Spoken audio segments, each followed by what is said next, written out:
There was a silence which lasted for at least a minute. Then Flora drew herself up and spoke. M. Poirot is right. I took that money. I stole. I am a thief, yes, a common, vulgar little thief. Now you know. I am glad it has come out. It's been a nightmare, these last few days. She sat down suddenly and buried her face in her hands. She spoke huskily through her fingers. You don't know what my life has been since I came here. Wanting things, scheming for them, lying, cheating, running up bills, promising to pay. Oh, I hate myself when I think of it all. That's what brought us together, Ralph and Elle. We were both weak. I him, and I was sorry because I'm the same underneath. We're not strong enough to stand alone, either of us. We're weak, miserable, despicable things. She looked at Blunt and suddenly stamped her foot. Why do you look at me like that, as though you couldn't believe? I may be a thief, but at any rate I'm real now. I'm not lying anymore. I'm not pretending to be the kind of girl you like, young and innocent and simple. I don't care if you never want to see me again. I hate myself, despise myself, but you've got to believe one thing: if speaking the truth would have made things better for Ralph, I would have spoken out. But I've seen all along that it wouldn't be better for Ralph. It makes the case against him blacker than ever. I was not doing him any harm by sticking to my lie. Ralph, said Blunt. I see always, Ralph. You don't understand, said Flora hopelessly. You never will. She turned to the inspector. I'll admit everything. I was at my wits' end for money. I never saw my uncle that evening after he left the dinner table. As to the money, you can take what steps you please. Nothing could be worse than it is now. Suddenly she broke down again, hid her face in her hands, and rushed from the room. Well, said the inspector in a flat tone, so that's that. He seemed rather at a loss what to do next. Blunt came forward. Inspector Raglan, he said quietly, that money was given to me by Mr. Ackroyd for a special purpose. Miss Ackroyd never touched it. When she says she did, she is lying with the idea of shielding Captain Peyton. The truth is as I said, and I am prepared to go into the witness box and swear to it. He made a kind of jerky bow, then turning abruptly he left the room. Poirot was after him in a flash. He caught the other up in the hall. Monsieur, a moment, I beg of you, if you will be so good. Well, sir. Blunt was obviously impatient. He frowning down on Poirot. It is this, said Poirot rapidly, I am not deceived by your little fantasy. No, indeed. It was truly Miss Flora who took the money. All the same, it is well imagined what you say. It pleases me. It is very good what you have done there. You are a man quick to think and to act. I'm not in the least anxious for your opinion, thank you, said Blunt coldly. He made once more as though to pass on, but Poirot, not at all offended, laid a detaining hand on his arm. Ah! But you are to listen to me. I have more to say. The other day I spoke of concealments. Very well, all along I have seen what you are concealing. Mademoiselle Flora, you love her with all your heart. From the first moment you saw her, is it not so? Oh! Let us not mind saying these things. Why must one in England think it necessary to mention love as though it were some disgraceful secret? You love Mademoiselle Flora. You seek to conceal that fact from all the world. That is very as it should be. But take the advice of Hercule Poirot, do not conceal it from Mademoiselle herself. Blunt had shown several signs of restlessness whilst Poirot was speaking, but the closing words seemed to rivet his attention. What do you mean by that? He said sharply. You think that she loves the Capitaine Ralph Peyton, but Hercule Poirot, tell you that that is not so. Mademoiselle Flora accepted Captain Peyton to please her uncle, and because she saw in the marriage a way of escape from her life here which was becoming frankly insupportable to her. She liked him, and there was much sympathy and understanding between them. But love, no. It is not Captain Peyton Mademoiselle Flora loves. What the devil do you mean? Asked Blunt. I saw the dark flush under his tan. You have been blind, monsieur. Blind. She is loyal, the little one. Ralph Peyton is under a cloud, she is bound in honor to stick by him. I felt it was time I put in a word to help on the good work. My sister told me the other night, I said encouragingly, that Flora had never cared a penny piece for Ralph Peyton, and never would. My sister is always right about these things. Blunt ignored my well-meant offers. He spoke to Poirot. "Do you really think," he began, and stopped. He is one of those inarticulate men who find it hard to put things into words. Poirot knows no such disability. If you doubt me, ask her yourself, monsieur. But perhaps you no longer care to the affair of the money." Blunt gave a sound like an angry laugh. "Think I'd hold that against her? Roger was always a queer chap about money. She got in a mess and didn't dare tell him. Poor kid. Poor lonely kid." Poirot looked thoughtfully at the side door. "Mademoiselle Flora went into the garden, I think," he murmured. "I've been every kind of a fool," said Blunt abruptly. "Rum conversation we've been having. Like one of those Danish plays. But you're a sound fellow, M. Poirot." "Thank you." He took Poirot's hand and gave it a grip which caused the other to wince in anguish. Then he strode to the side door and passed out into the garden. "Not every kind of a fool," murmured Poirot, tenderly nursing the injured member. "Only one kind, the fool in love." XX Miss Russell. Inspector Raglan had received a bad jolt. He was not deceived by Blunt's valiant lie any more than we had been. Our way back to the village was punctuated by his complaints. "This alters everything, this does. I don't know whether you've realized it, Monsieur Poirot." "I'll think so, yes, I think so," said Poirot. "You see, I have been familiar with the idea for some time." Inspector Raglan, who had only had the idea presented to him a short half-hour ago, looked at Poirot unhappily, and went on with his discoveries. "Those alibis now. Worthless. Absolutely worthless. Got to start again. Find out what everyone was doing from 9:30 onwards. 9:30, that's the time we've got to hang on to. You were quite right about the man Kent, we don't release him yet a while. Let me see now, 9:45 at the Dog and Whistle. He might have got there in a quarter of an hour if he ran. It's just possible that it was his voice Mr. Raymond heard talking to Mr. Ackroyd asking for money which Mr. Ackroyd refused. But one thing's clear, it wasn't he who sent the telephone message. The station is half a mile in the other direction, over a mile and a half from the Dog and Whistle, and he was at the Dog and Whistle until about 10 minutes past 10. Dang that telephone call. We always come up against it." "We do indeed," agreed Poirot. "It is curious. It's just possible that if Captain Peyton climbed into his uncle's room and found him there murdered, he may have sent it. Got the wind up, thought he'd be accused, and cleared out. That's possible, isn't it? Why should he have telephoned? May have had doubts if the old man was really dead. Thought he'd get the doctor up there as soon as possible, but didn't want to give himself away. Yes, I say now, how's that for a theory? Something in that, I should say." The inspector swelled his chest out importantly. He was so plainly delighted with himself that any words of ours would have been quite superfluous. "We arrived back at my house at this minute, and I hurried into my surgery patients, who had all been waiting a considerable time, leaving Poirot to walk to the police station with the inspector. Having dismissed the last patient, I strolled into the little room at the back of the house which I call my workshop. I am rather proud of the homemade wireless set I turned out. Caroline hates my workroom. I have kept my tools there, and Annie is not allowed to wreak havoc with a dustpan and brush. I was just adjusting the interior of an alarm clock which had been denounced as wholly unreliable by the household, when the door opened and Caroline put her head in.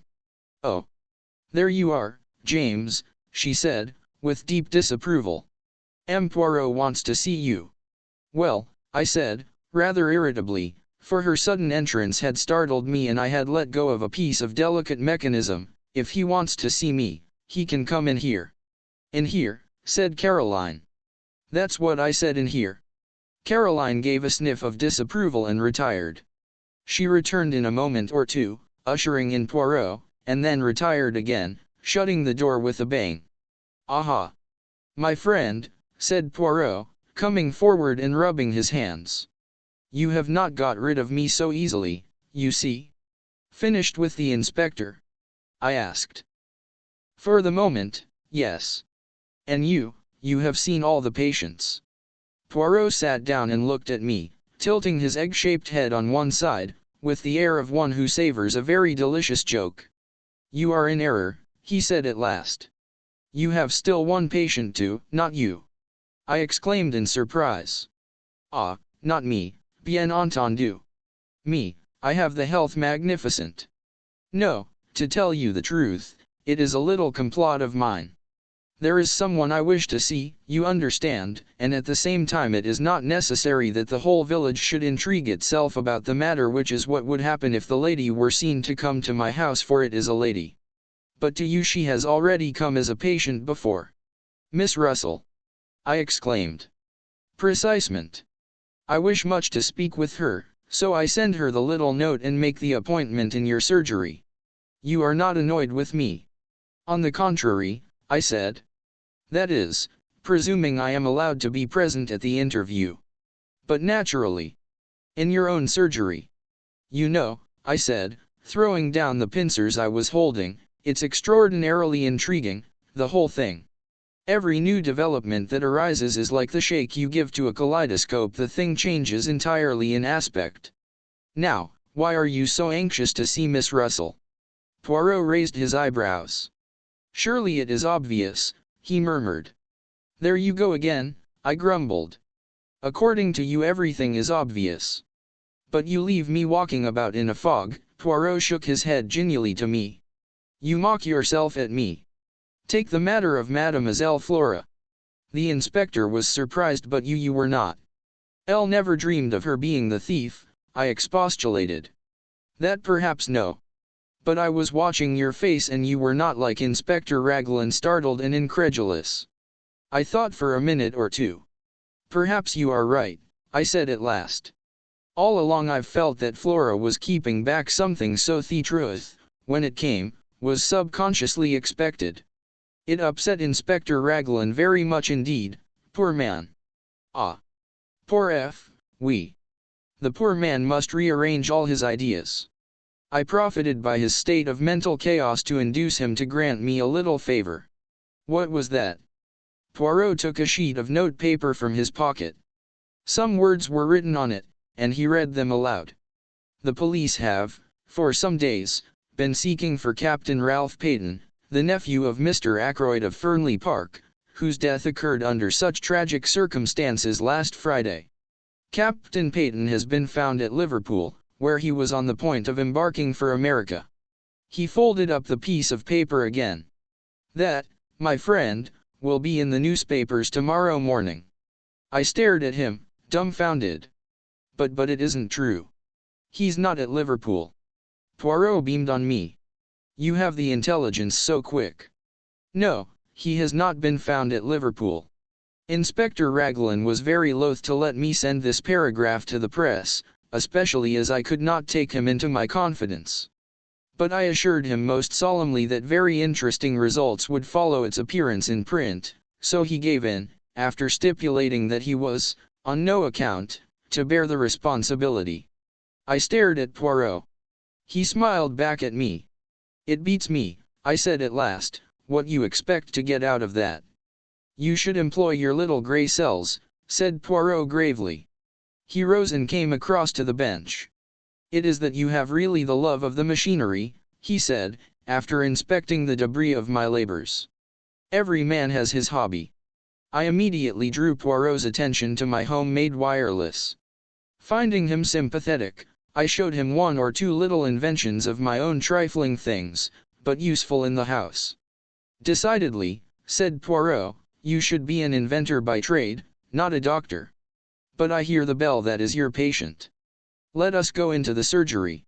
Once before I had been struck by the remnants of beauty in the housekeeper's face. This morning I was struck anew. Very simply dressed in black, tall, upright, and independent as ever, with her big dark eyes and an unwonted flush of color in her usually pale cheeks, I realized that as a girl she must have been startlingly handsome. Good morning, mademoiselle, said Poirot. "Will you be seated? Dr. Shepherd is so kind as to permit me the use of his surgery for a little conversation I am anxious to have with you." Miss Russell sat down with her usual composure. If she felt any inward agitation, it did not display itself in any outward manifestation. "It seems a queer way of doing things, if you'll allow me to say so," she remarked. "Miss Russell, I have news to give you." "Indeed? Charles Kent has been arrested at Liverpool?" Not a muscle of her face moved. She merely opened her eyes a trifle wider, and asked, with a tinge of defiance, "Well, what of it?" But at that moment it came to me the resemblance that had haunted me all along, something familiar in the defiance of Charles Kent's manner. The two voices, one rough and coarse, the other painfully ladylike, were strangely the same in timbre. It was of Miss Russell that I had been reminded that night outside the gates of Fernley Park. I looked at Poirot, full of my discovery, and he gave me an imperceptible nod. In answer to Miss Russell's question, he threw out his hands in a thoroughly French gesture. "Elle thought you might be interested, that is all," he said mildly. "Well, I'm not particularly," said Miss Russell. "Who is this Charles Kent anyway?" "He is a man, mademoiselle, who was at Fernley on the night of the murder." "Really?" "Fortunately for him, he has an alibi. At 9:15 he was at a public house a mile from here." "Lucky for him," commented Miss Russell. "But we still do not know what he was doing at Fernley, who it was he went to meet, for instance."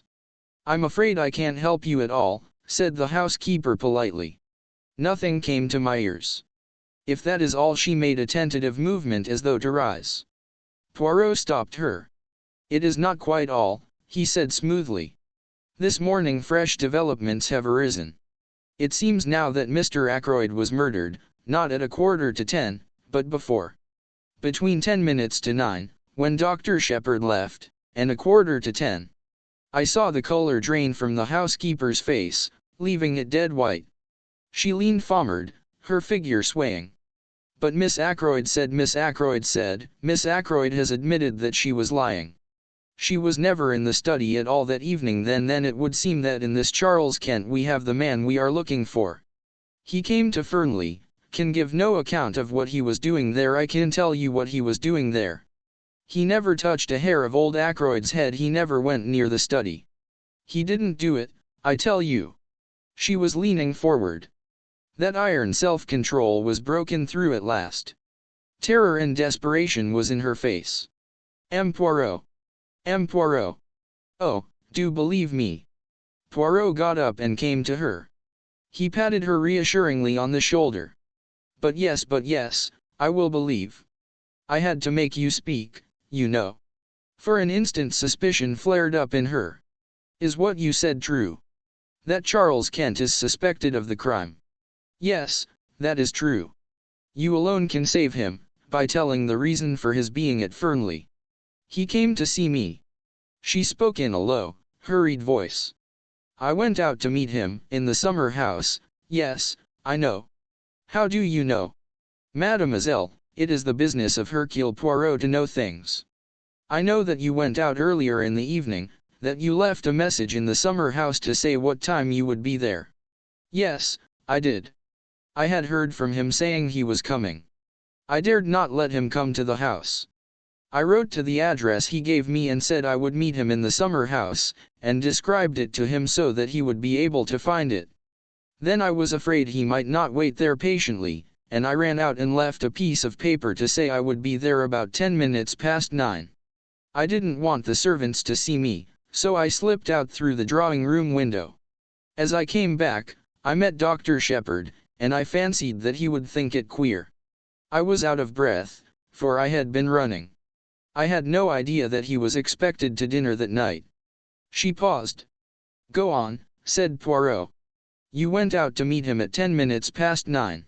What did you say to each other?" "It's difficult. You see, mademoiselle," said Poirot, interrupting her, "in this matter I must have the whole truth. What you tell us need never go beyond these 4 walls. Dr. Shepherd will be discreet, and so shall Elle. See, I will help you. This Charles Kent, he is your son, is he not?" The color had flamed into her cheeks. No one has ever known. It was long ago down in Kent. I was not married. So you took the name of the county as a surname for him. I understand. L got work. I managed to pay for his board and lodging. I never told him that I was his mother. But he turned out badly, he drank, then took to drugs. I managed to pay his passage out to Canada. I didn't hear of him for a year or two. Then, somehow or other, he found out that I was his mother. He wrote asking me for money. Finally, I heard from him back in this country again. He was coming to see me at Fernley, he said. I dared not let him come to the house. I have always been considered so very respectable. If anyone got an inkling, it would have been all up with my post as housekeeper. So I wrote to him in the way I have just told you. And in the morning you came to see Dr. Shepherd. Yes. I wondered if something could be done. He was not a bad boy before he took to drugs. I see, said Poirot. Now let us go on with the story. He came that night to the summer house. Yes, he was waiting for me when I got there. He was very rough and abusive. I had brought with me all the money I had, and I gave it to him.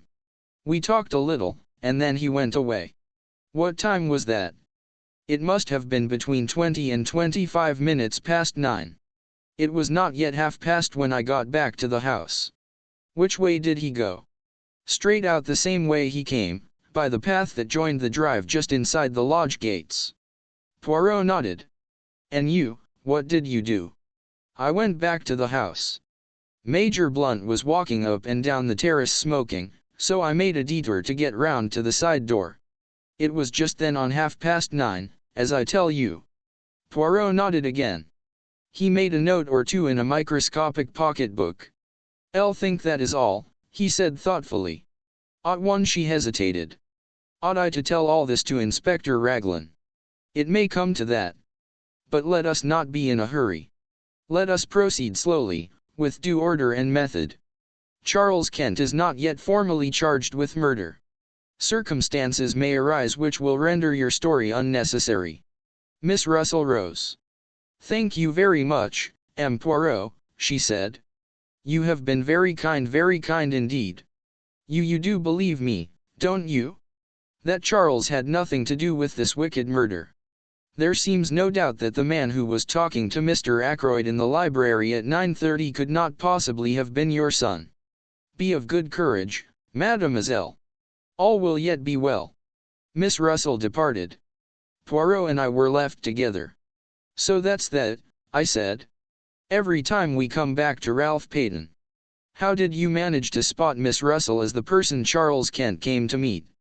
Did you notice the resemblance? I had connected her with the unknown man long before we actually came face to face with him.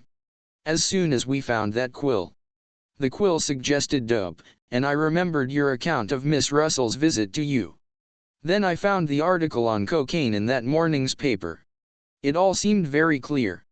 She had heard from someone that morning, someone addicted to drugs. She read the article in the paper, and she came to ask you a few tentative questions. She mentioned cocaine, since the article in question was on cocaine.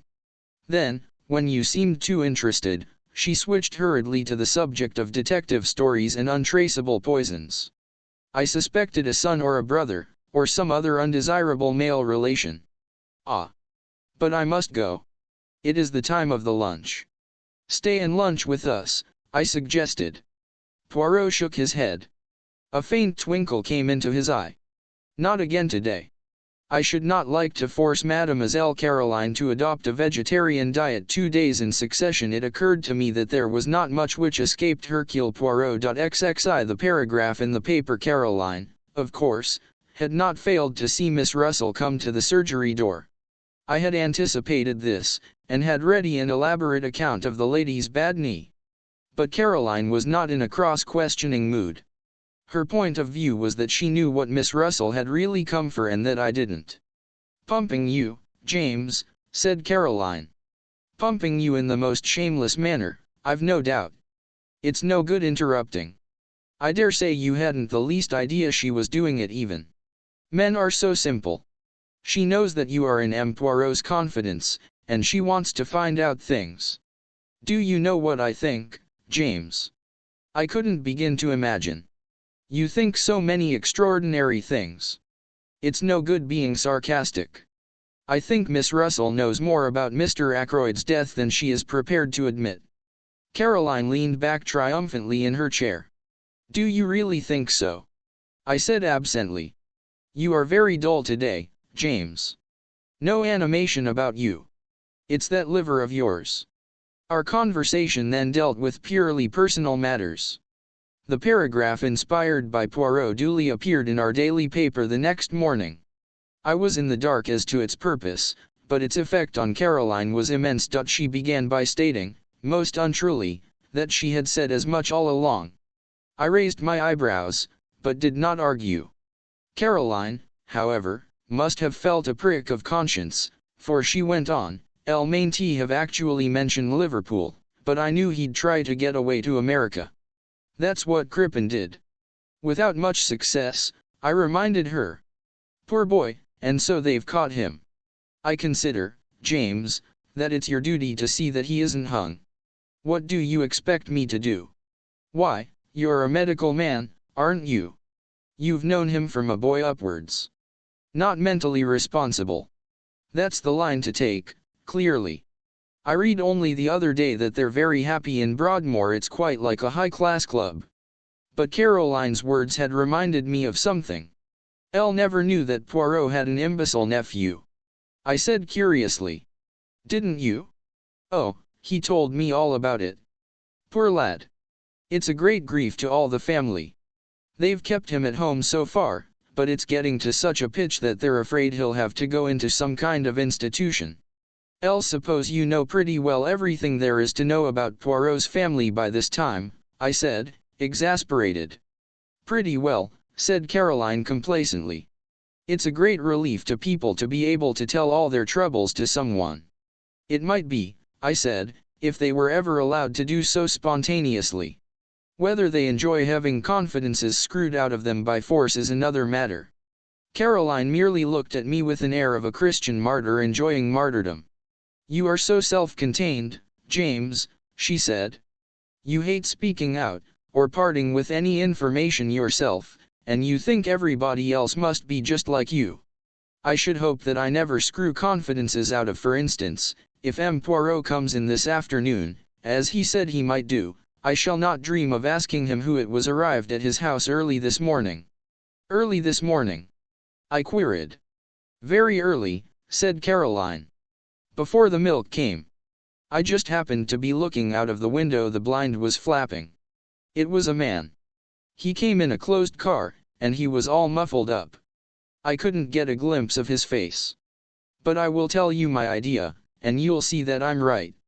What's your idea? Caroline dropped her voice mysteriously. A home office expert, she breathed. A home office expert, I said, amazed. My dear Caroline. Mark my words, James, you'll see that I'm right. That Russell woman was here that morning after your poisons. Roger Ackroyd might easily have been poisoned in his food that night. I laughed out loud. Nonsense, I cried. He was stabbed in the neck. You know that as well as I do. After death, James, said Caroline, to make a false clue. My good woman, I said, Elle examined the body, and I know what I'm talking about. That wound wasn't inflicted after death, it was the cause of death, and you need make no mistake about it. Caroline merely continued to look omniscient, which so annoyed me that I went on, perhaps you will tell me, Caroline, if I have a medical degree or if I have not. You have the medical degree, I dare say, James, at least, I mean I know you have. But you've no imagination whatever. Having endowed you with a treble portion, there was none left over for me, I said drily. I was amused to see Caroline's maneuvers that afternoon when Poirot duly arrived. My sister, without asking a direct question, skirted the subject of the mysterious guest in every way imaginable. By the twinkle in Poirot's eyes, I saw that he realized her object. He remained blandly impervious, and blocked her bowling so successfully that she herself was at a loss how to proceed. Having, I suspect, quietly enjoyed the little game, he rose to his feet and suggested a walk. "It is that I need to reduce the figure a little," he explained. "You will come with me, Doctor? And perhaps later, Miss Caroline will give us some tea." "Delighted," said Caroline. "Won't your guest come in also?" "You are too kind," said Poirot. "But no, my friend reposes himself. Soon you must make his acquaintance." "Quite an old friend of yours, so somebody told me," said Caroline, making one last valiant effort. "Did they?" murmured Poirot. "Well, we must start." Our tramp took us in the direction of Fernley. I had guessed beforehand that it might do so. I was beginning to understand Poirot's methods. Every little irrelevancy had a bearing upon the whole. "I have a commission for you, my friend," he said at last. "Tonight, at my house. I desire to have a little conference. You will attend, will you not?" "Certainly," I said.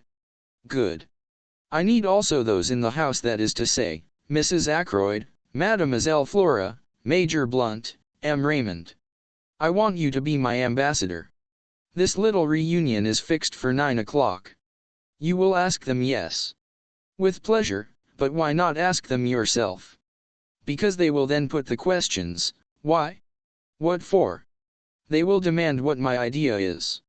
And, as you know, my friend, I much dislike to have to explain my little ideas until the time comes." I smiled a little. "My friend Hastings, he of whom I told you, used to say of me that I was the human oyster. But he was unjust. Of facts, I keep nothing to myself. But to everyone his own interpretation of them. When do you want me to do this?" "Now, if you will. We are close to the house. Aren't you coming in?" "No, me, I will promenade myself in the grounds. I will rejoin you by the lodge gates in a quarter of an hour's time." I nodded, and set off on my task. The only member of the family at home proved to be Mrs. Ackroyd, who was sipping an early cup of tea. She received me very graciously. "So grateful to you, Doctor," she murmured, "for clearing up that little matter with M. Poirot. But life is one trouble after another. You have heard about Flora, of course." "What exactly?" I asked cautiously. "This new engagement. Flora and Hector Blunt. Of course not such a good match as Ralph would have been. But after all, happiness comes first. What dear Flora needs is an older man, someone steady and reliable, and then Hector is really a very distinguished man in his way. You saw the news of Ralph's arrest in the paper this morning." "Yes," I said, "Elle did. Horrible." Mrs. Ackroyd closed her eyes and shuddered. "Geoffrey Raymond was in a terrible way. Rang up Liverpool. But they wouldn't tell him anything at the police station there. In fact, they said they hadn't arrested Ralph at all. Mr. Raymond insists that it's all a mistake, what do they call it, canard of the newspapers. I've forbidden it to be mentioned before the servants. Such a terrible disgrace.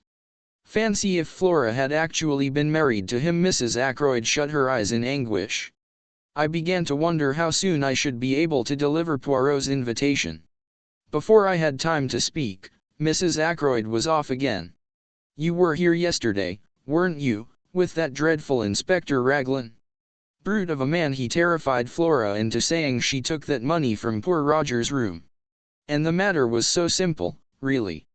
The dear child wanted to borrow a few pounds, didn't like to disturb her uncle since he'd given strict orders against it, but knowing where he kept his notes, she went there and took what she needed." "Is that Flora's account of the matter?" I asked. "My dear doctor, you know what girls are nowadays. So easily acted on by suggestion. You, of course, know all about hypnosis and that sort of thing. The inspector shouts at her, says the word steal over and over again, until the poor child gets an inhibition, or is it a complex? Elle always mix up those two words and actually thinks herself that she has stolen the money. I saw at once how it was. But I can't be too thankful for the whole misunderstanding. In one way it seems to have brought those two together, Hector and Flora, I mean. And I assure you that I have been very much worried about Flora in the past. Why, at one time I actually thought there was going to be some kind of understanding between her and young Raymond. Just think of it. Mrs. Ackroyd's voice rose in shrill horror. A private secretary with practically no means of his own. It would have been a severe blow to you, I said. Now, Mrs. Ackroyd, I've got a message for you from M. Hercule Poirot. For me. Mrs. Ackroyd looked quite alarmed. I hastened to reassure her, and I explained what Poirot wanted. Certainly, said Mrs. Ackroyd rather doubtfully. Else suppose we must come if M. Poirot says so. But what is it all about? I like to know beforehand. I assured the lady truthfully that I myself did not know any more than she did. Very well, said Mrs. Ackroyd at last, rather grudgingly, Elle will tell the others, and we will be there at 9 o'clock. Thereupon I took my leave, and joined Poirot at the agreed meeting place. I've been longer than a quarter of an hour, I'm afraid, I remarked. But once that good lady starts talking it's a matter of the utmost difficulty to get a word in edgeways. It is of no matter, said Poirot. I have been well amused. This park is magnificent. We set off homewards. When we arrived, to our great surprise Caroline, who had evidently been watching for us, herself opened the door. She put her finger to her lips. Her face was full of importance and excitement. Ursula Bourne, she said, the parlour maid from Fernley. She's here. I've put her in the dining room. She's in a terrible way, poor thing. Says she must see M. Poirot at once. I've done all I could. Taken her a cup of hot tea. It really goes to one's heart to see anyone in such a state. In the dining room, asked Poirot. This way, I said, and flung open the door. Ursula Bourne was sitting by the table. Her arms were spread out in front of her, and she had evidently just lifted her head from where it had been buried. Her eyes were red with weeping. Ursula Bourne, I murmured, but Poirot went past me with outstretched hands. No, he said, that is not quite right, I think. It is not Ursula Bourne, is it, my child, but Ursula Peyton? Mrs. Ralph Peyton. Ursula's story. For a moment or two the girl looked mutely at Poirot. Then, her reserve breaking down completely, she nodded her head once, and burst into an outburst of sobs. Caroline pushed past me, and putting her arm round the girl, patted her on the shoulder. There, my dear, she said soothingly, it will be all right. You'll see everything will be all right. Buried under curiosity and scandal-mongering there is a lot of kindness in Caroline. For the moment, even the interest of Poirot's revelation was lost in the sight of the girl's distress. Presently Ursula sat up and wiped her eyes. This is very weak and silly of me, she said. No, my child, said Poirot kindly. We can all realize the strain of this last week. It must have been a terrible ordeal, I said. And then to find that you knew, continued Ursula. How did you know? Was it Ralph who told you? Poirot shook his head. You know what brought me to you tonight, went on the girl. This she held out a crumpled piece of newspaper, and I recognized the paragraph that Poirot had inserted. It says that Ralph has been arrested. So everything is useless. I need not pretend any longer. Newspaper paragraphs are not always true, mademoiselle, murmured Poirot, having the grace to look ashamed of himself. All the same, I think you will do well to make a clean breast of things. The truth is what we need now. The girl hesitated, looking at him doubtfully. You do not trust me, said Poirot gently.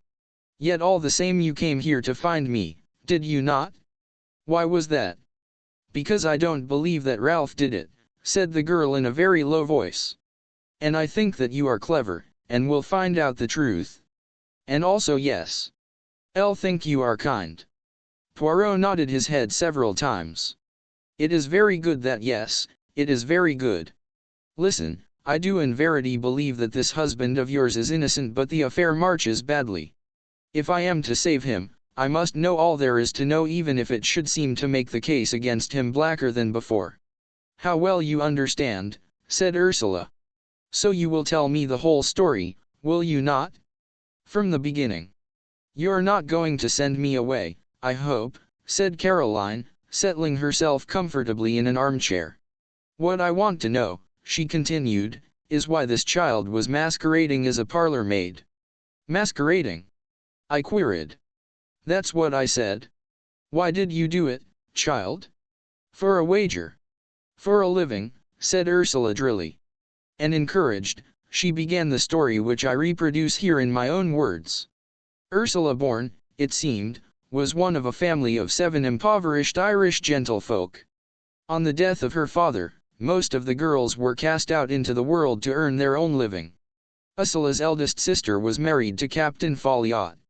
It was she whom I had seen that Sunday, and the cause of her embarrassment was clear enough now. Determined to earn her living and not attracted to the idea of being a nursery governess, the one profession open to a noon-trained girl, Ursula preferred the job of parlor maid. She scorned to label herself a lady parlor maid. She would be the real thing, her reference being supplied by her sister. At Fernley, despite an aloofness which, as has been seen, caused some comment, she was a success at her job, quick, competent, and thorough. Elle enjoyed the work, she explained. And I had plenty of time to myself. And then came her meeting with Ralph Peyton, and the love affair which culminated in a secret marriage. Ralph had persuaded her into that, somewhat against her will. He had declared that his stepfather would not hear of his marrying a penniless girl. Better to be married secretly, and break the news to him at some later and more favorable minute. And so the deed was done, and Ursula Bourne became Ursula Peyton.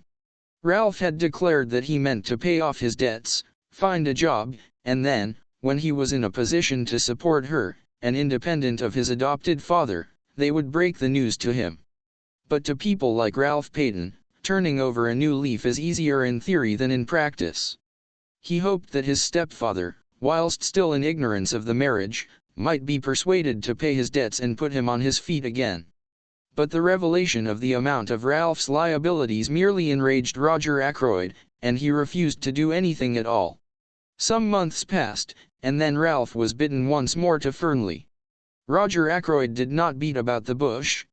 It was the desire of his heart that Ralph should marry Flora, and he put the matter plainly before the young man. And here it was that the innate weakness of Ralph Peyton showed itself. As always, he grasped at the easy, the immediate solution. As far as I could make out, neither Flora nor Ralph made any pretense of love. It was, on both sides, a business arrangement. Roger Ackroyd dictated his wishes, they agreed to them. Flora accepted a chance of liberty, money, and an enlarged horizon. Ralph, of course, was playing a different game. But he was in a very awkward hole financially. He seized at the chance. His debts would be paid. He could start again with a clean sheet. His was not a nature to envisage the future, but I gather that he saw vaguely the engagement with Flora being broken off after a decent interval had lapsed.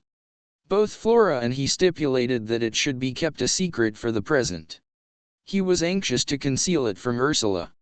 He felt instinctively that her nature, strong and resolute, with an inherent distaste for duplicity, was not one to welcome such a course. Then came the crucial moment when Roger Ackroyd, always high-handed, decided to announce the engagement.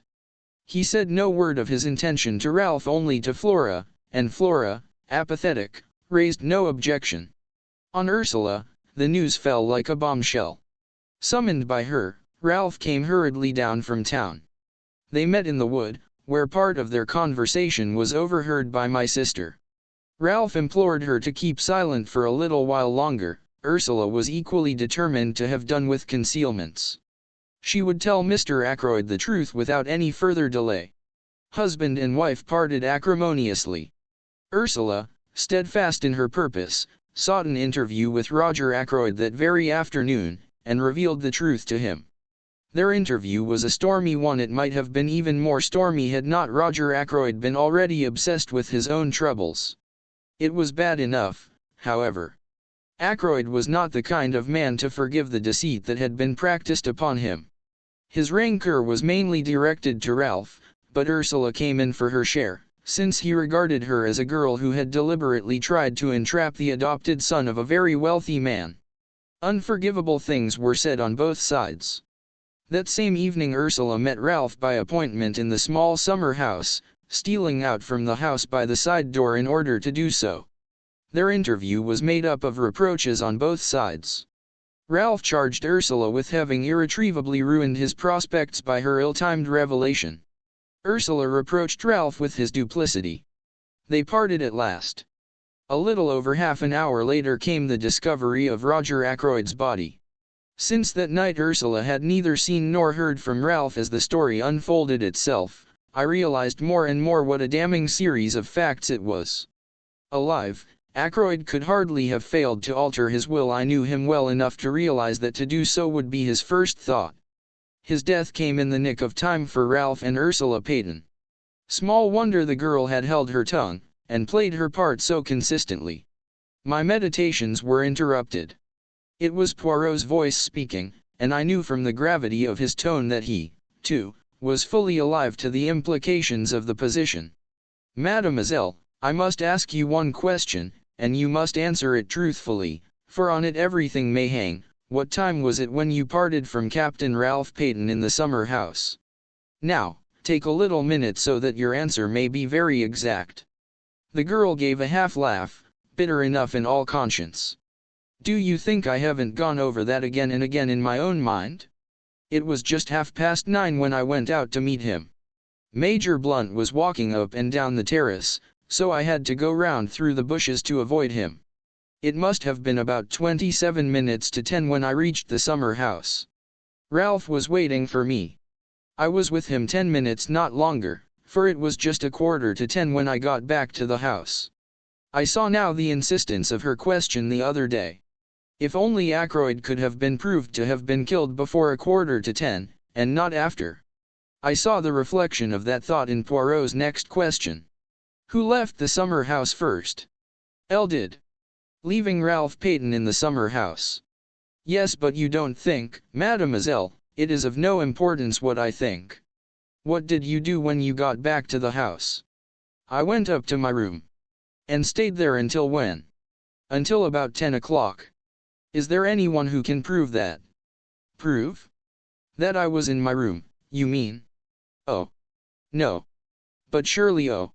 I see, they might think I saw the dawning horror in her eyes." Poirot finished the sentence for her. "That it was you who entered by the window and stabbed Mr. Ackroyd as he sat in his chair?" "Yes, they might think just that." "Nobody but a fool would think any such thing," said Caroline indignantly. She patted Ursula on the shoulder. The girl had her face hidden in her hands. "Horrible," she was murmuring. "Horrible." Caroline gave her a friendly shake. "Don't worry, my dear," she said. "M. Poirot doesn't think that really. As for that husband of yours, I don't think much of him, and I tell you so candidly. Running away and leaving you to face the music." But Ursula shook her head energetically. "Oh, no," she cried. "It wasn't like that at all. Ralph would not run away on his own account. I see now. If he heard of his stepfather's murder, he might think himself that I had done it." "He wouldn't think any such thing," said Caroline. "I was so cruel to him that night, so hard and bitter. I wouldn't listen to what he was trying to say, wouldn't believe that he really cared. I just stood there telling him what I thought of him, and saying the coldest, cruelest things that came into my mind, trying my best to hurt him, do him no harm," said Caroline. "Never worry about what you say to a man. They're so conceited that they never believe you mean it if it's unflattering." Ursula went on nervously twisting and untwisting her hands. "When the murder was discovered and he didn't come forward, I was terribly upset. Just for a moment I wondered, but then I knew he couldn't. But I wished he would come forward and say openly that he'd had nothing to do with it. I knew that he was fond of Dr. Shepherd, and I fancied that perhaps Dr. Shepherd might know where he was hiding." She turned to me. "That's why I said what I did to you that day. I thought, if you knew where he was, you might pass on the message to him." "Elle!" I exclaimed. "Why should James know where he was?" demanded Caroline sharply. "It was very unlikely, I know," admitted Ursula, "but Ralph had often spoken of Dr. Shepherd, and I knew that he would be likely to consider him as his best friend in King's Abbot. "My dear child," I said, "I have not the least idea where Ralph Peyton is at the present moment."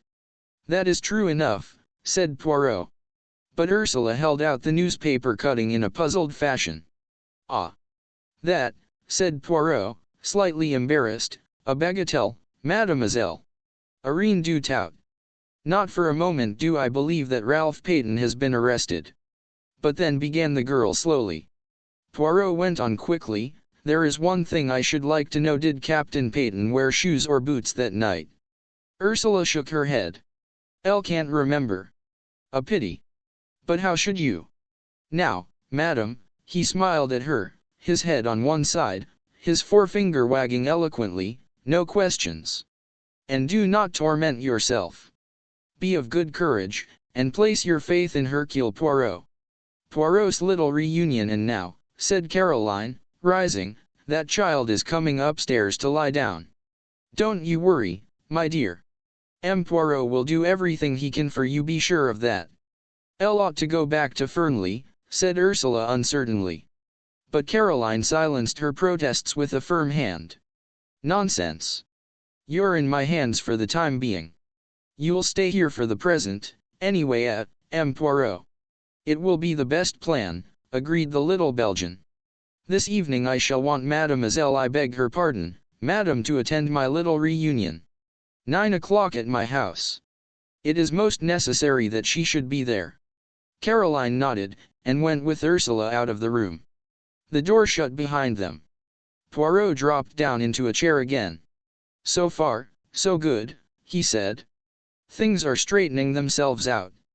"They're getting to look blacker and blacker against Ralph Peyton," I observed gloomily. Poirot nodded. "Yes, that is so. But it was to be expected, was it not?" I looked at him, slightly puzzled by the remark. He was leaning back in the chair, his eyes half closed, the tips of his fingers just touching each other. Suddenly he sighed and shook his head. "What is it?" I asked. "It is that there are moments when a great longing for my friend Hastings comes over me. That is the friend of whom I spoke to you, the one who resides now in the Argentine. Always, when I have had a big case, he has been by my side. And he has helped me, yes, often he has helped me. For he had a knack, that one, of stumbling over the truth unawares without noticing it himself, bien entendu. At times, he has said something particularly foolish, and behold, that foolish remark has revealed the truth to me. And then, too, it was his practice to keep a written record of the cases that proved interesting." I gave a slightly embarrassed cough. "As far as that goes," I began, and then stopped. Poirot sat upright in his chair. His eyes sparkled. "But yes? What is it that you would say?" "Well, as a matter of fact, I've read some of Captain Hastings's narratives, and I thought, why not try my hand at something of the same kind? Seemed a pity not to. Unique opportunity, probably the only time I'll be mixed up with anything of this kind." I felt myself getting hotter and hotter, and more incoherent, as I floundered through the above speech. Poirot sprang from his chair. I had a moment's terror that he was going to embrace me French fashion, but mercifully he refrained. "But this is magnificent. You have then written down your impressions of the case as you went along?" "Evident," cried Poirot. "Let me see them this instant." I was not quite prepared for such a sudden demand. I racked my brains to remember certain details. "I hope you won't mind," I stammered. "Elle may have been a little personal now and then." "Oh, I comprehend perfectly. You have referred to me as comic, as, perhaps, ridiculous now and then. It matters not at all. Hastings, he also was not always polite. Me, I have the mind above such trivialities." Still somewhat doubtful, I rummaged in the drawers of my desk and produced an untidy pile of manuscript which I handed over to him. With an eye on possible publication in the future, I had divided the work into chapters, and the night before I had brought it up to date with an account of Miss Russell's visit. Poirot had therefore 20 chapters. I left him with them.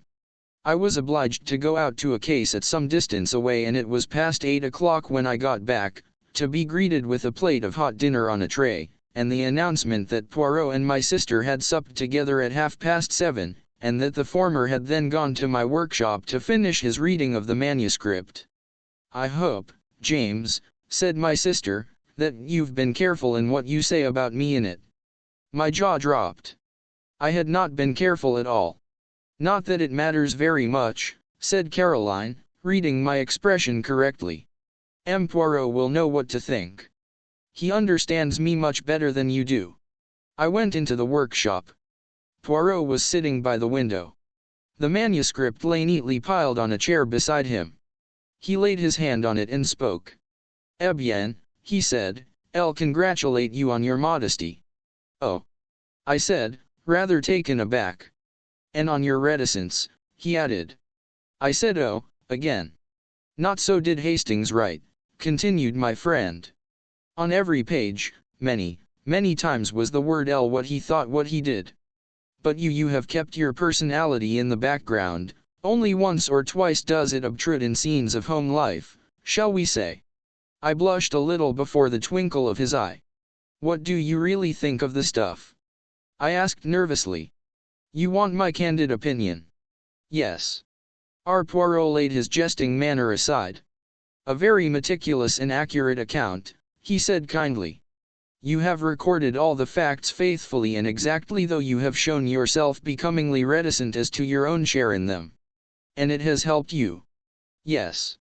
I may say that it has helped me considerably. Come, we must go over to my house and set the stage for my little performance." Caroline was in the hall. I think she hoped that she might be invited to accompany us. Poirot dealt with the situation tactfully. "Elle should much like to have had you present, mademoiselle," he said regretfully, "but at this juncture it would not be wise. See you, all these people tonight are suspects. Amongst them, I shall find the person who killed Mr. Ackroyd." "You really believe that?" I said incredulously. "I see that you do not," said Poirot drily. "Not yet do you appreciate Hercule Poirot at his true worth." At that minute Ursula came down the staircase. "You are ready, my child," said Poirot. "That is good. We will go to my house together. Mademoiselle Caroline, believe me, I do everything possible to render you service. Good evening." We went off, leaving Caroline rather like a dog who has been refused a walk, standing on the front doorstep gazing after us. The sitting room at the Larches had been got ready. On the table were various syrups and glasses. Also a plate of biscuits. Several chairs had been brought in from the other room. Poirot ran to and fro rearranging things. Pulling out a chair here, altering the position of a lamp there, occasionally stooping to straighten one of the mats that covered the floor. He was specially fussing over the lighting. The lamps were arranged in such a way as to throw a clear light on the side of the room where the chairs were grouped, at the same time leaving the other end of the room, where I presumed Poirot himself would sit, in a dim twilight. Ursula and I watched him. Presently a bell was heard. "They arrive," said Poirot. "Good, all is in readiness." The door opened and the party from Fernley filed in. Poirot went forward and greeted Mrs. Ackroyd and Flora. "It is most good of you to come," he said. "And Major Blunt and Mr. Raymond." The secretary was debonair as ever. "What's the great idea?" he said, laughing. "Some scientific machine? Do we have bands round our wrists which register guilty heartbeats? There is such an invention, isn't there?" "I have read of it, yes," admitted Poirot. "But me, I am old-fashioned. I use the old methods. I work only with the little gray cells. Now let us begin, but first I have an announcement to make to you." He took Ursula's hand and drew her forward. "This lady is Mrs. Ralph Peyton. She was married to Captain Peyton last March." A little shriek burst from Mrs. Ackroyd. "Ralph? Married? Last March? Oh! But it's absurd. How could he?" She stared at Ursula as though she had never seen her before. "Married to Bourne," she said. "Really, M. Poirot, I don't believe you." Ursula flushed and began to speak, but Flora forestalled her. Going quickly to the other girl's side, She passed her hand through her arm. "You must not mind our being surprised," she said. "You see, we had no idea of such a thing. You and Ralph have kept your secret very well. I am very glad about it." "You are very kind, Miss Ackroyd," said Ursula in a low voice, "and you have every right to be exceedingly angry. Ralph behaved very badly, especially to you." "You needn't worry about that," said Flora, giving her arm a consoling little pat. "Ralph was in a corner and took the only way out. I should probably have done the same in his place. I do think he might have trusted me with the secret, though. I wouldn't have let him down." Poirot rapped gently on a table and cleared his throat significantly. "The board meeting's going to begin," said Flora. "Poirot hints that we mustn't talk.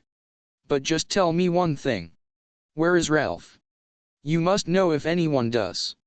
"But I don't," cried Ursula, almost in a wail. "That's just it, I don't." "Isn't he detained at Liverpool?" asked Raymond. "It said so in the paper." "He is not at Liverpool," said Poirot shortly. "In fact, I remarked, no one knows where he is." "Except Hercule Poirot, said Raymond. Poirot replied seriously to the other's banter. "I'll know everything. Remember that." Geoffrey Raymond lifted his eyebrows. "Everything?" He whistled. "Whew. That's a tall order. Do you mean to say you can really guess where Ralph Peyton is hiding?" I asked incredulously. "You call it guessing. I call it knowing, my friend." "In Cranchester?" I hazarded. "No," replied Poirot gravely, "not in Cranchester." He said no more, but at a gesture from him the assembled party took their seats. As they did so, the door opened once more and two other people came in and sat down near the door. They were Parker and the housekeeper. "The number is complete," said Poirot. "Everyone is here." There was a ring of satisfaction in his tone. And with the sound of it I saw a ripple of something like uneasiness pass over all those faces grouped at the other end of the room. There was a suggestion in all this as of a trap that had closed. Poirot read from a list in an important manner. Mrs. Ackroyd, Miss Flora Ackroyd, Major Blunt, Mr. Geoffrey Raymond, Mrs. Ralph Peyton, John Parker, Elizabeth Russell. He laid the paper down on the table. "What's the meaning of all this?" began Raymond. "The list I have just read," said Poirot, "is a list of suspected persons. Every one of you present had the opportunity to kill Mr. Ackroyd with a cry." Mrs. Ackroyd sprang up, her throat working. "Elle don't like it," she wailed. "Elle don't like it. I would much prefer to go home." "You cannot go home, madam," said Poirot sternly, "until you have heard what I have to say." He paused a moment, then cleared his throat. "Elle will start at the beginning. When Miss Ackroyd asked me to investigate the case, I went up to Fernley Park with the good Dr. Shepherd. I walked with him along the terrace, where I was shown the footprints on the window-sill. From there Inspector Raglan took me along the path which leads to the drive. My eye was caught by a little summer house, and I searched it thoroughly. I found two things: a scrap of starched cambric and an empty goose quill. The scrap of cambric immediately suggested to me a maid's apron.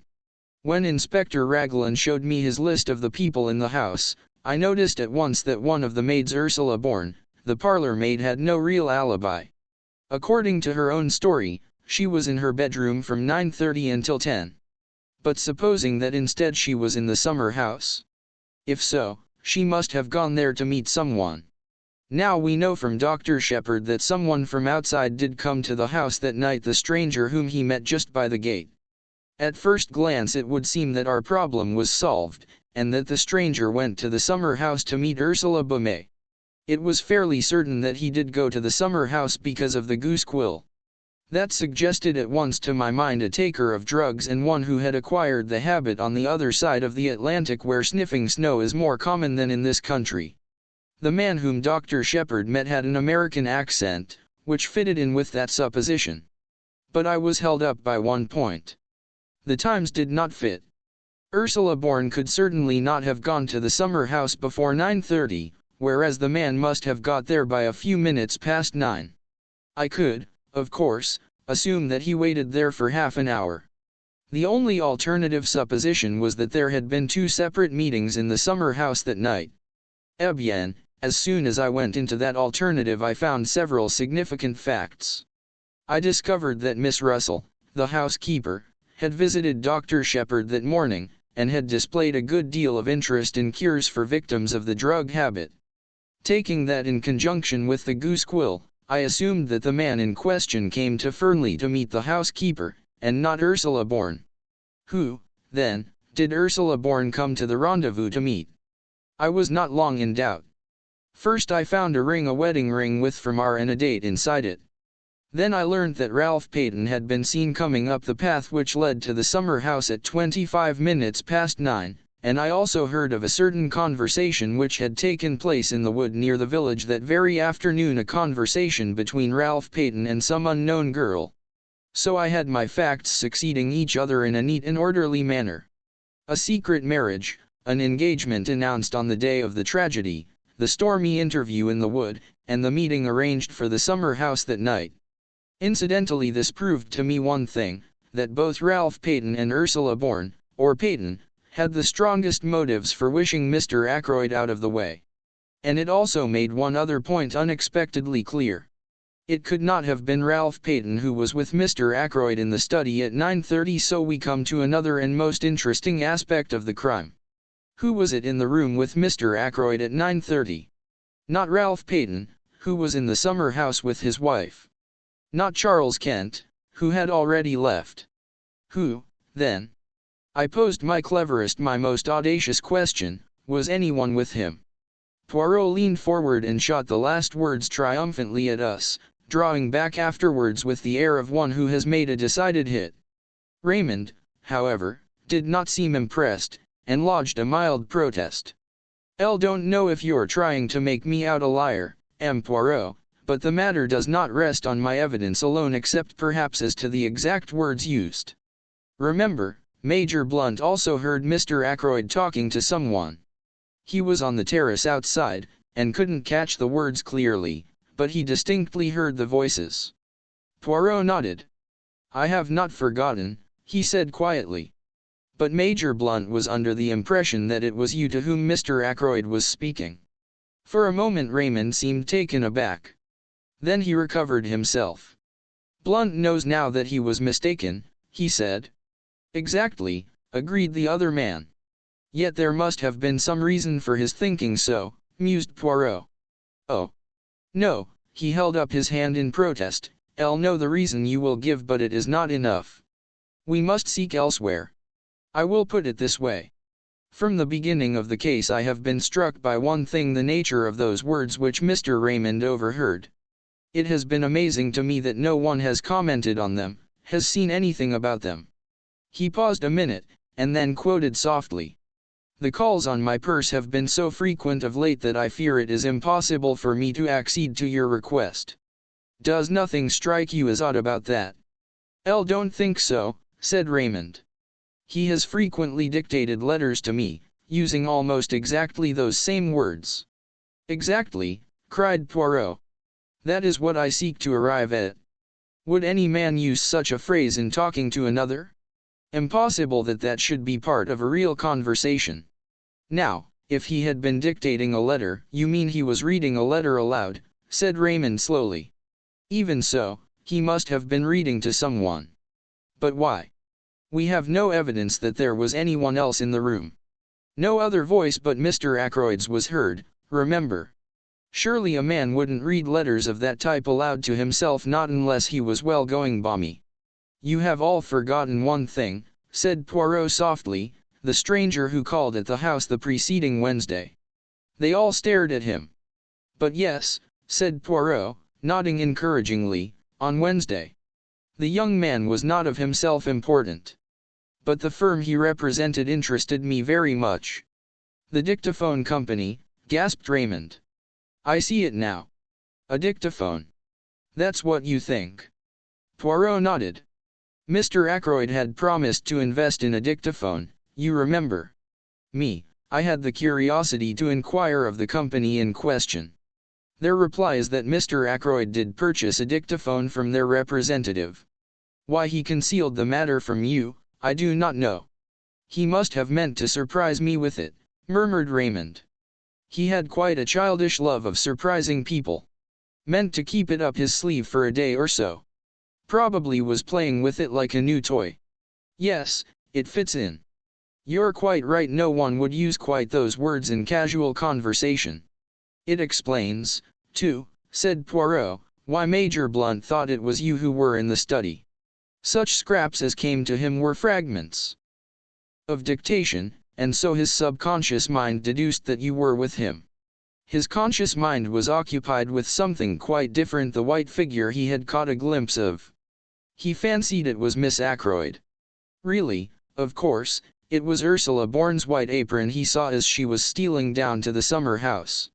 Raymond had recovered from his first surprise.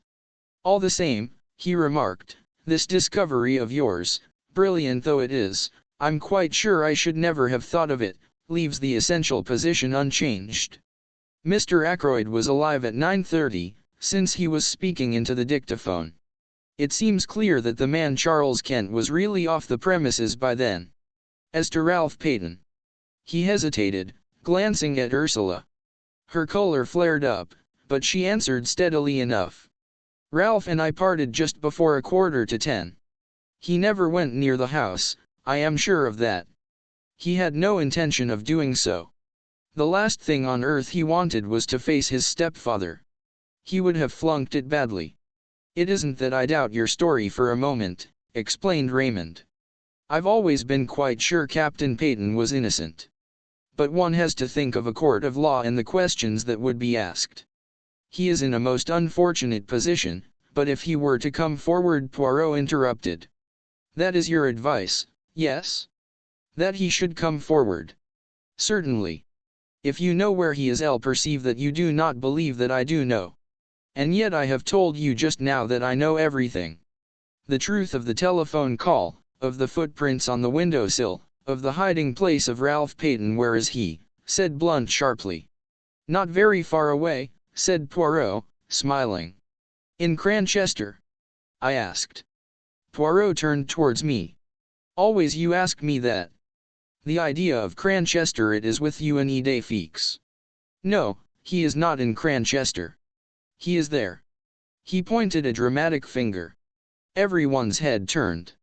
Ralph Peyton was standing in the doorway. Ralph Peyton's story. It was a very uncomfortable minute for me. I hardly took in what happened next, but there were exclamations and cries of surprise. When I was sufficiently master of myself to be able to realize what was going on, Ralph Peyton was standing by his wife, her hand in his, and he was smiling across the room at me. Poirot, too, was smiling, and at the same time shaking an eloquent finger at me. Have I not told you at least 36 times that it is useless to conceal things from Hercule Poirot? He demanded. That in such a case he finds out.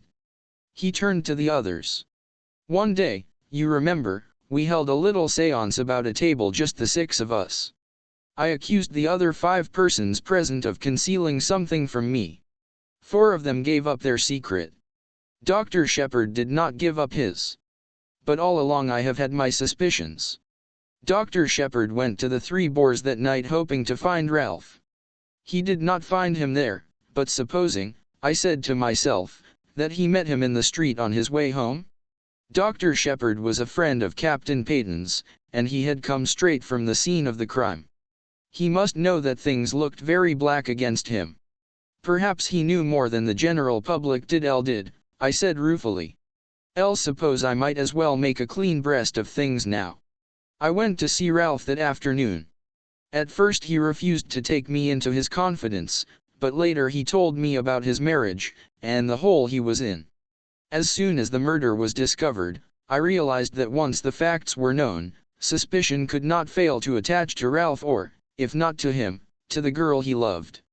That night I put the facts plainly before him.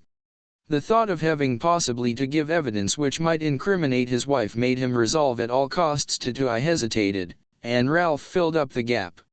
To do a bunk, he said graphically. You see, Ursula left me to go back to the house. I thought it possible that she might have attempted to have another interview with my stepfather. He had already been very rude to her that afternoon. It occurred to me that he might have so insulted her in such an unforgivable manner that without knowing what she was doing he stopped. Ursula released her hand from his, and stepped back. "You thought that, Ralph? You actually thought that I might have done it?" "Let us get back to the culpable conduct of Dr. Shepherd," said Poirot drily. Dr. Shepherd consented to do what he could to help him. He was successful in hiding Captain Peyton from the police. "Where?" asked Raymond. "In his own house." "Ah, no, indeed," said Poirot. "You should ask yourself the question that I did. If the doctor is concealing the young man, what place would he choose? It must necessarily be somewhere near at hand. I think of Cranchester." "A hotel? No lodgings?" "Even more emphatically, no." "Where, then?" "Ah, I have it. A nursing home. A home for the mentally unfit. I test my theory. I invent a nephew with mental trouble. I consult Mademoiselle Shepherd as to suitable homes. She gives me the names of 2 near Cranchester to which her brother has sent patients. I make inquiries. Yes, at one of them a patient was brought there by the doctor himself early on Saturday morning. That patient, though known by another name, I had no difficulty in identifying as Captain Peyton. After certain necessary formalities, I was allowed to bring him away. He arrived at my house in the early hours of yesterday morning. I looked at him ruefully. 'Caroline's Home Office expert,' I murmured. 'And to think I never guessed.' 'You see now why I drew attention to the reticence of your manuscript,' murmured Poirot. 'It was strictly truthful as far as it went, but it did not go very far, my friend.' I was too abashed to argue. 'Dr. Shepherd has been very loyal,' said Ralph. 'He has stood by me through thick and thin. He did what he thought was best. I see now, from what M. Poirot has told me, that it was not really the best. I should have come forward and faced the music. You see, in the home, we never saw a newspaper. I knew nothing of what was going on. Dr. Shepherd has been of discretion,' said Poirot drily. 'But me, I discover all the little secrets. It is my business.' 'Now we can have your story of what happened that night,' said Raymond impatiently. 'You know it already,' said Ralph. 'There's very little for me to add. I left the summer house about 9:45, and tramped about the lanes, trying to make up my mind as to what to do next, what line to take. I'm bound to admit that I've not the shadow of an alibi, but I give you my solemn word that I never went to the study, that I never saw my stepfather alive or dead. Whatever the world thinks, I'd like all of you to believe me.' 'No alibi,' murmured Raymond. 'That's bad. I believe you, of course, but it's a bad business.' 'It makes things very simple, though,' said Poirot, in a cheerful voice. 'Very simple indeed.' We all stared at him. 'You see what I mean?'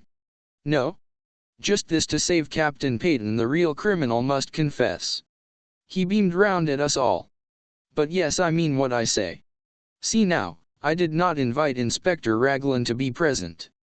That was for a reason. I did not want to tell him all that I knew, at least I did not want to tell him tonight.' He leaned forward, and suddenly his voice and his whole personality changed. He suddenly became dangerous. 'L who speak to you, I know the murderer of Mr. Ackroyd is in this room now. It is to the murderer I speak. Tomorrow the truth goes to Inspector Raglan. You understand?' There was a tense silence. Into the midst of it came the old Breton woman with a telegram on a salver. Poirot tore it open. Blunt's voice rose abrupt and resonant. 'The murderer is amongst us, you say? You know which?' Poirot had read the message. He crumpled it up in his hand. 'I'll know now.' He tapped the crumpled ball of paper. 'What is that?' said Raymond sharply. 'A wireless message from a steamer now on her way to the United States.' There was a dead silence. Poirot rose to his feet, bowing. 'Messieurs et mesdames, this reunion of mine is at an end. Remember, the truth goes to Inspector Raglan in the morning. XXV the whole truth.' A slight gesture from Poirot enjoined me to stay behind the rest. I obeyed, going over to the fire and thoughtfully stirring the big logs on it with the toe of my boot. I was puzzled. For the first time I was absolutely at sea as to Poirot's meaning. For a moment I was inclined to think that the scene I had just witnessed was a gigantic piece of bombast, that he had been what he called playing the comedy, with a view to making himself interesting and important. But, in spite of myself, I was forced to believe in an underlying reality. There had been real menace in his words, a certain indisputable sincerity. But I still believed him to be on entirely the wrong tack. When the door shut behind the last of the party, he came over to the fire. "Well, my friend," he said quietly, "and what do you think of it all?" "I don't know what to think," I said frankly. What was the point? Why not go straight to Inspector Raglan with the truth instead of giving the guilty person this elaborate warning? Poirot sat down and drew out his case of tiny Russian cigarettes. He smoked for a minute or two in silence. Then, "Use your little gray cells," he said. "There is always a reason behind my actions." I hesitated for a moment, and then I said slowly, "The first one that occurs to me is that you yourself do not know who the guilty person is, but that you are sure that he is to be found amongst the people here tonight. Therefore your words were intended to force a confession from the unknown murderer." Poirot nodded approvingly. "A clever idea, but not the truth. Elle thought, perhaps, that by making him believe you knew, you might force him out into the open, not necessarily by confession. He might try to silence you as he formerly silenced Mr. Ackroyd before you could act tomorrow morning. A trap with myself as the bait. Merci, mon ami, but I am not sufficiently heroic for that." "Then I fail to understand you. Surely you are running the risk of letting the murderer escape by thus putting him on his guard." Poirot shook his head. "He cannot escape," he said gravely. "There is only one way out, and that way does not lead to freedom." "You really believe that one of those people here tonight committed the murder?" I asked incredulously. "Yes, my friend." "Which one?" There was a silence for some minutes. Then Poirot tossed the stump of his cigarette into the grate and began to speak in a quiet, reflective tone. "Elle will take you the way that I have traveled myself.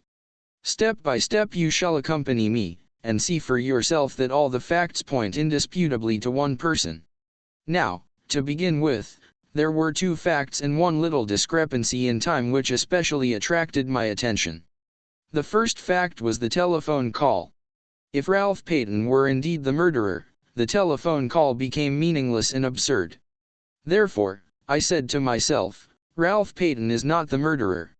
I satisfied myself that the call could not have been sent by anyone in the house, yet I was convinced that it was amongst those present on the fatal evening that I had to look for my criminal. Therefore I concluded that the telephone call must have been sent by an accomplice. I was not quite pleased with that deduction, but I let it stand for the minute. I next examined the motive for the call. That was difficult. I could only get at it by judging its result, which was that the murder was discovered that night instead of in all probability the following morning. You agree with that? Yes, I admitted. Yes. As you say, Mr. Ackroyd, having given orders that he was not to be disturbed, would have been likely to go to the study that night. Très bien. The affair marches, does it not? But matters were still obscure. What was the advantage of having the crime discovered that night in preference to the following morning? The only idea I could get hold of was that the murderer, knowing the crime was to be discovered at a certain time, could make sure of being present when the door was broken in, or at any rate immediately afterwards. And now we come to the second fact, the chair pulled out from the wall. Inspector Raglan dismissed that as of no importance.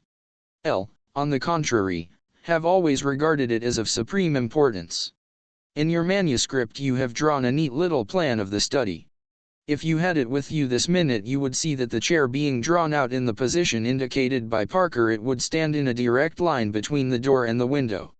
The window? I said quickly. You, too, have my first idea. I imagined that the chair was drawn out so that something connected with the window should not be seen by anyone entering through the door. But I soon abandoned that supposition, for though the chair was a grandfather with a high back, It obscured very little of the window, only the part between the sash and the ground. No, mon ami, but remember that just in front of the window there stood a table with books and magazines upon it. Now that table was completely hidden by the drawn-out chair, and immediately I had my first shadowy suspicion of the truth. Supposing that there had been something on that table not intended to be seen? Something placed there by the murderer? As yet I had no inkling of what that something might be. But I knew certain very interesting facts about it. For instance, it was something that the murderer had not been able to take away with him at the time that he committed the crime. At the same time, it was vital that it should be removed as soon as possible after the crime had been discovered. And so the telephone message, and the opportunity for the murderer to be on the spot when the body was discovered. Now 4 people were on the scene before the police arrived: yourself, Parker, Major Blunt, and Mr. Raymond. Parker I eliminated at once, since at whatever time the crime was discovered, he was the one person certain to be on the spot. Also, it was he who told me of the pulled-out chair. Parker, then, was cleared of the murder, that is. I still thought it possible that he had been blackmailing Mrs. Ferrars.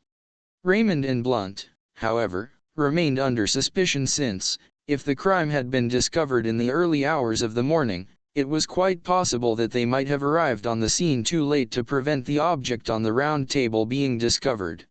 Now, what was that object? You heard my arguments tonight in reference to the scrap of conversation overheard? As soon as I learned that a representative of a dictaphone company had called, the idea of a dictaphone took root in my mind. You heard what I said in this room not half an hour ago? They all agreed with my theory, but one vital fact seems to have escaped them. Granted that a dictaphone was being used by Mr. Ackroyd that night, why was no dictaphone found? Elle never thought of that, I said. We know that a dictaphone was supplied to Mr. Ackroyd. But no dictaphone has been found amongst his effects. So, if something was taken from the table, why should not that something be the dictaphone?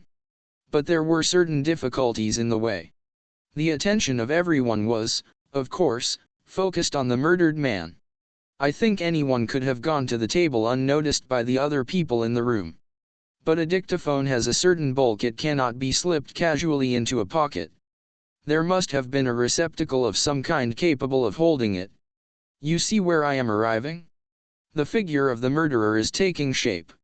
A person who was on the scene straight away, but who might not have been if the crime had been discovered the following morning. A person carrying a receptacle into which the dictaphone might be fitted. I interrupted. But why remove the dictaphone? What was the point?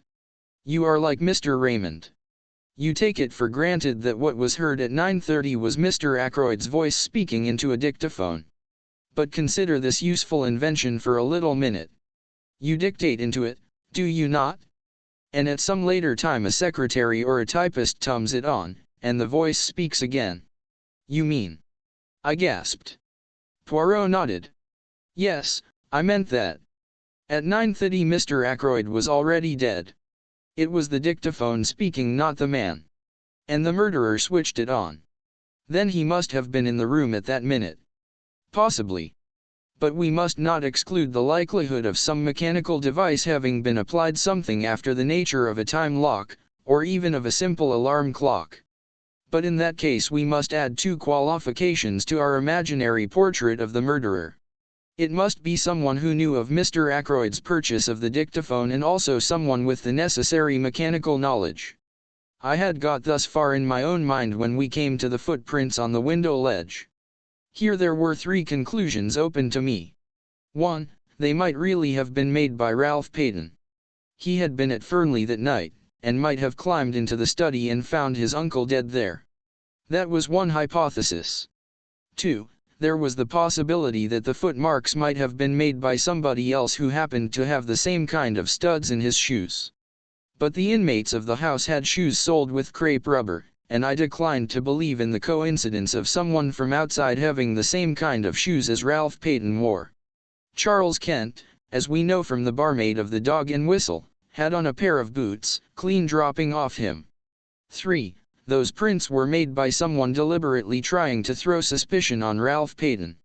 To test this last conclusion, it was necessary to ascertain certain facts. One pair of Ralph's shoes had been obtained from the Three Boars by the police. Neither Ralph nor anyone else could have worn them that evening, since they were downstairs being cleaned. According to the police theory, Ralph was wearing another pair of the same kind, and I found out that it was true that he had two pairs. Now for my theory to be proved correct, it was necessary for the murderer to have worn Ralph's shoes that evening, in which case Ralph must have been wearing yet a third pair of footwear of some kind. I could hardly suppose that he would bring three pairs of shoes all alike. The third pair of footwear were more likely to be boots. I got your sister to make inquiries on this point, laying some stress on the color, in order, I admit it frankly, to obscure the real reason for my asking. You know the result of her investigations. Ralph Peyton had had a pair of boots with him. The first question I asked him when he came to my house yesterday morning was what he was wearing on his feet on the fatal night. He replied at once that he had worn boots. He was still wearing them, in fact having nothing else to put on. So we get a step further in our description of the murderer, a person who had the opportunity to take these shoes of Ralph Peyton's from the Three Boars that day. He paused, and then said, with a slightly raised voice, "There is one further point. The murderer must have been a person who had the opportunity to purloin that dagger from the silver table. You might argue that anyone in the house might have done so, but I will recall to you that Miss Ackroyd was very positive that the dagger was not there when she examined the silver table." He paused again. "Let us recapitulate now that all is clear. A person who was at the Three Boars earlier that day, a person who knew Ackroyd well enough to know that he had purchased a dictaphone, a person who was of a mechanical turn of mind, who had the opportunity to take the dagger from the silver table before Miss Flora arrived, who had with him a receptacle suitable for hiding the dictaphone such as a black bag, and who had the study to himself for a few minutes after the crime was discovered while Parker was telephoning for the police. In fact, Dr. Shepard, XXVI, and nothing but the truth. There was a dead silence for a minute and a half. Then I laughed. "You're mad," I said. "No," said Poirot placidly. "I am not mad. It was the little discrepancy in time that first drew my attention to you right at the beginning." "Discrepancy in time?" I queried, puzzled. "But yes. You will remember that everyone agreed, you yourself included, that it took 5 minutes to walk from the lodge to the house, less if you took the shortcut to the terrace. But you left the house at 10 minutes to 9 both by your own statement and that of Parker, and yet it was 9 o'clock when you passed through the lodge gates. It was a chilly night, not an evening a man would be inclined to dawdle. Why had you taken 10 minutes to do a 5 minutes walk? All along I realized that we had only your statement for it, that the study window was ever fastened.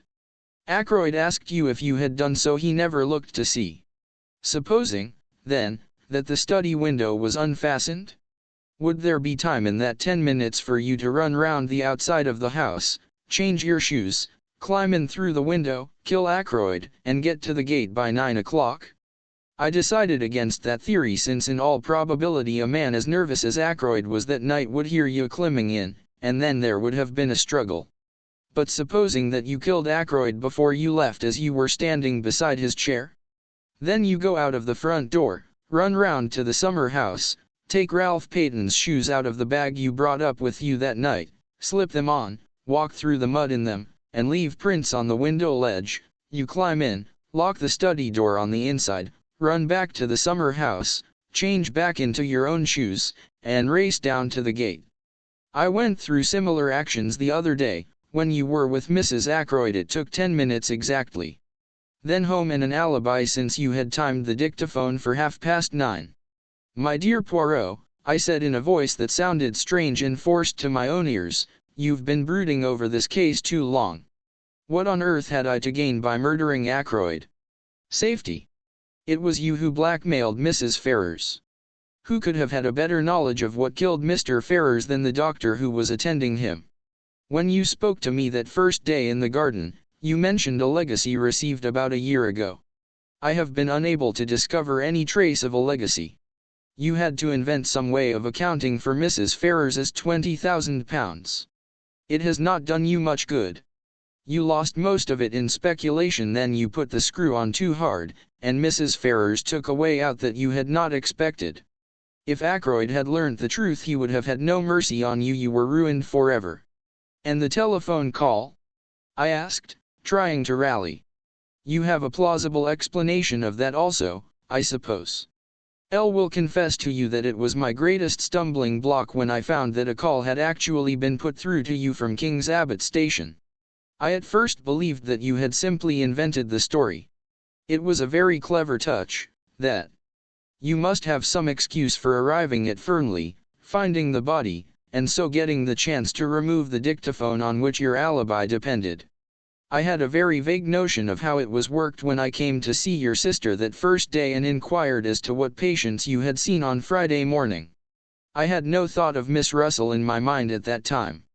Her visit was a lucky coincidence, since it distracted your mind from the real object of my questions.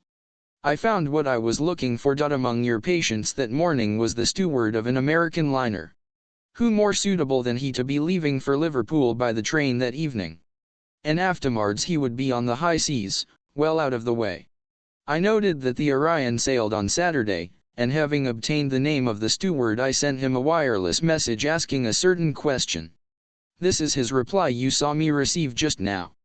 He held out the message to me. It ran as follows: "Quite correct. Dr. Shepherd asked me to leave a note at a patient's house. I was to ring him up from the station with the reply." Reply was no answer.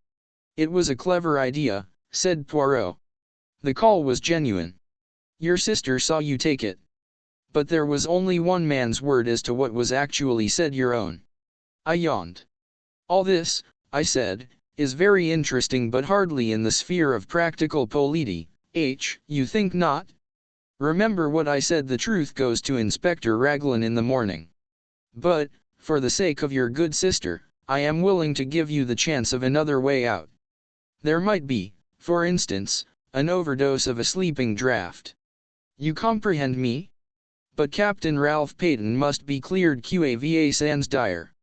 I should suggest that you finish that very interesting manuscript of yours, but abandoning your former reticence." "You seem to be very prolific of suggestions," I remarked. "Are you sure you've quite finished? Now that you remind me of the fact, it is true that there is one thing more.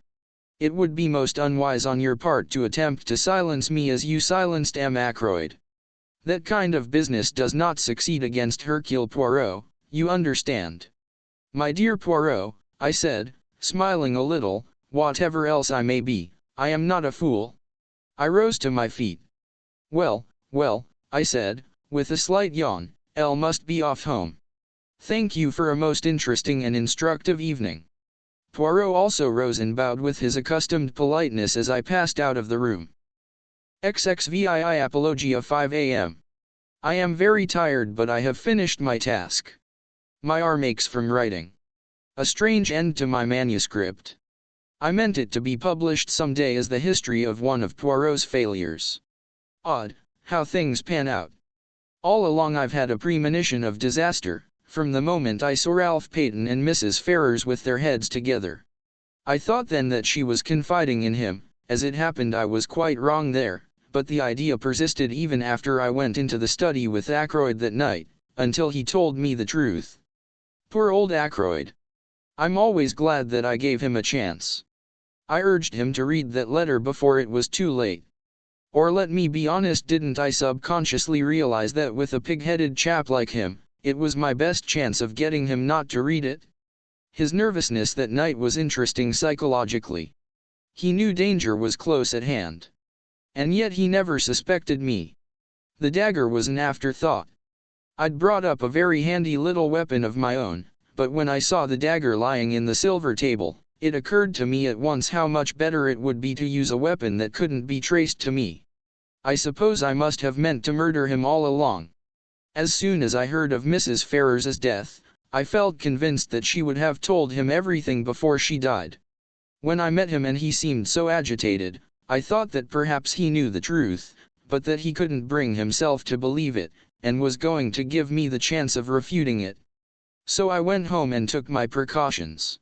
If the trouble were after all only something to do with Ralph, well, no harm would have been done.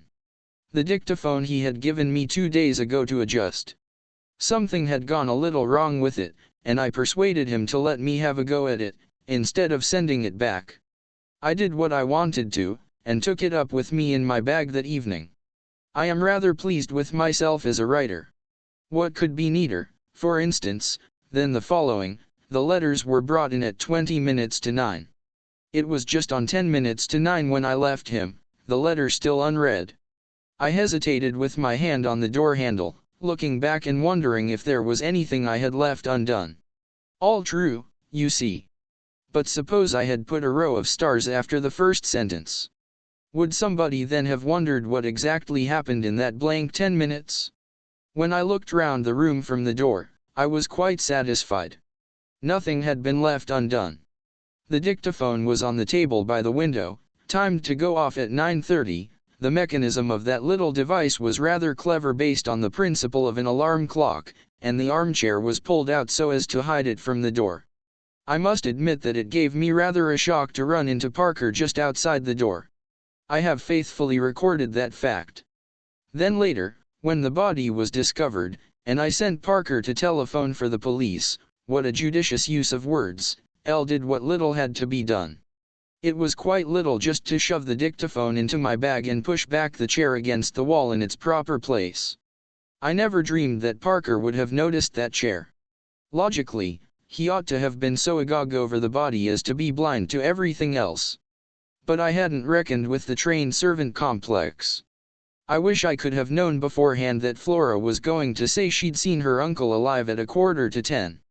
That puzzled me more than I can say. In fact, all through the case there have been things that puzzled me hopelessly. Everyone seems to have taken a hand. My greatest fear all through has been Caroline. I have fancied she might guess. Curious the way she spoke that day of my strain of weakness. Well, she will never know the truth.